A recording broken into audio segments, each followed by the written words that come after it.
Adelante entonces, patriota. Bien. Hoy es día 12 de octubre y estábamos acostumbrados a celebrar el Día de la Raza y a celebrar toda la influencia española desde el idioma que se nos impuso. Eran días sagrados para el encuentro. Hoy es distinto y una muestra es que López Obrador, el presidente de México, sugiere disculpa a España frente a la matanza de los indígenas que produjeron. Un acuerdo. Entonces, la propia juventud española rechaza la monarquía hoy y plantea que prefieren un Estado republicano.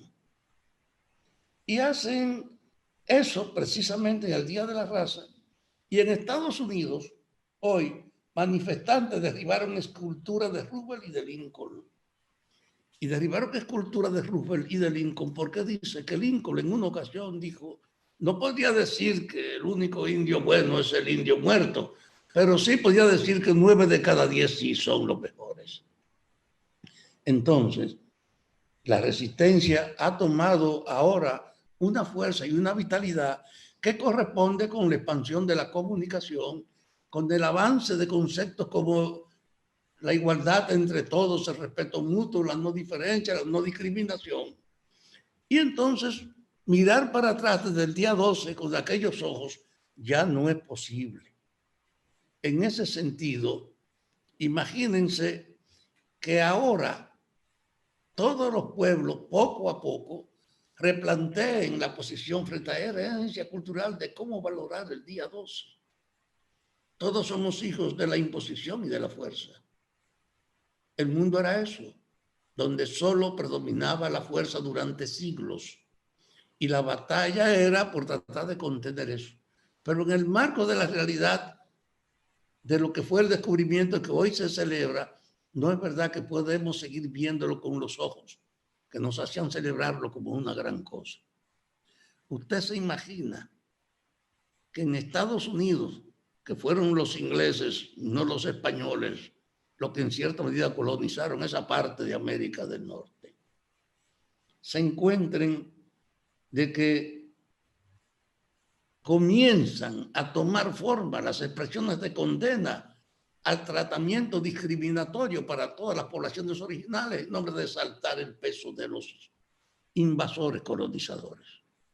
Y es que el mundo ha sido eso, una batalla desde el arbitraje, de la arbitrariedad, del abuso hacia el respeto a las normas.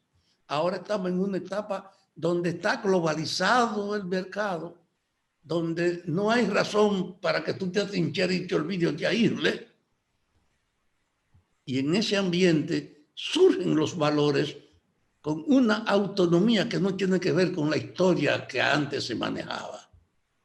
Por eso México es capaz de dirigirse a España a pedirle una disculpa por el trato que le dieron a los pobladores indígenas. Solo en algunos pueblos, en algunas repúblicas de América quedaron indígenas. En Brasil, un poco en Bolivia, en Perú, pero en el fondo fueron barridos. Y en Estados Unidos quedaron, sobrevivieron como aislados y están ahí como una muestra. Pero realmente el descubrimiento fue una masacre para aquella época. Y basado en esa desolación que dejaron, es que se instaura el dominio entonces español, que además de ese estado de sometimiento del colonialismo, es el que nos trae, en el caso nuestro, la esclavitud. Y nosotros somos hijos de esa visión primigenia del colonialismo cruel y de la esclavitud que ellos impusieron, de esos dos factores. Hoy es un día para uno pensar cómo en la idiosincrasia dominicana esa mezcla de la imposición por la fuerza del colonialismo y además del mismo colonialismo traernos, imponernos la esclavitud, creó un pueblo con una conciencia de sumisión, de respeto a la autoridad, porque la autoridad se imponía por la fuerza. Ha sido una batalla donde lo conservador ha encontrado siempre un espacio.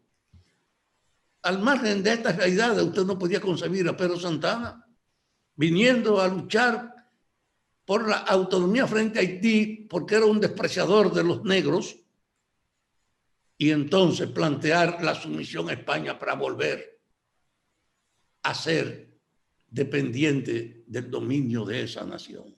Eso era impensable en cualquier tiempo.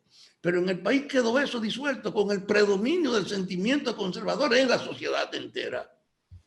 El nuestro es un pueblo marcado por esas situaciones, pero siempre encontrando un nivel de resistencia que ha permitido que, a pesar del abuso de la que hemos sido objeto, todavía prevalezca la idea de la autonomía, de la independencia y de la libertad entre los dominicanos. La invasión norteamericana no fue una paja de coco en 16 del siglo pasado, que impuso liquidando a los resistentes como gavilleros, degradándolo y liquidándolo, e imponiendo un nivel de predominio en la que Estados Unidos se ha creído que efectivamente es el dueño de este país, al grado que en el 65, cuando se levanta la autonomía dominicana por imponer la democracia, ellos nos invaden militarmente, nos imponen la continuidad de esa herencia que se había quedado. Yo creo que fríamente ahora, sin estimular ningún mal sentimiento ni de desprecio, es para revalorizar la vida. Saber que todos venimos del dominio y de la opresión hacia el establecimiento todavía utópico de sociedades donde se respeten las diferencias, donde todos podamos disfrutar de la libertad y de la protección misma del Estado. Son de aspiraciones de fondo todavía no localizables como realizadas en la globalidad, pero están ahí como vertientes. Yo creo que por eso este día no es para la celebración tradicional, es por lo menos para competir estas reflexiones de que usted no puede separarse de la brutalidad del dominio español, ni del peso junto con ellos que trajeron la esclavitud en estos países. Y que tal vez, como ha dicho López Obrador, España debe asumir la responsabilidad del trato indecoroso de que fueron objeto los indígenas frente a sus tropas de ocupación. Tal vez hace falta un esfuerzo de acercamiento al reconocimiento. No hay remedio. Usted no puede pasar por alto que es imposible volver atrás, que el pasado no tiene arreglo, pero sí tiene posibilidad de que lo evaluemos con un criterio más acercado a la equidad y a la justicia. Y eso hace que, aunque el pasado no tenga arreglo, su herencia sí puede ser racionalmente modificada. Y tal vez este día 12 de octubre sea la mejor oportunidad para que pensemos esto, no por el peso de la tradición, sino por la lógica real de que estamos en una batalla contra el abuso y la opresión hacia una sociedad de respeto mutuo y de libertad individual. Gracias, Heriberto.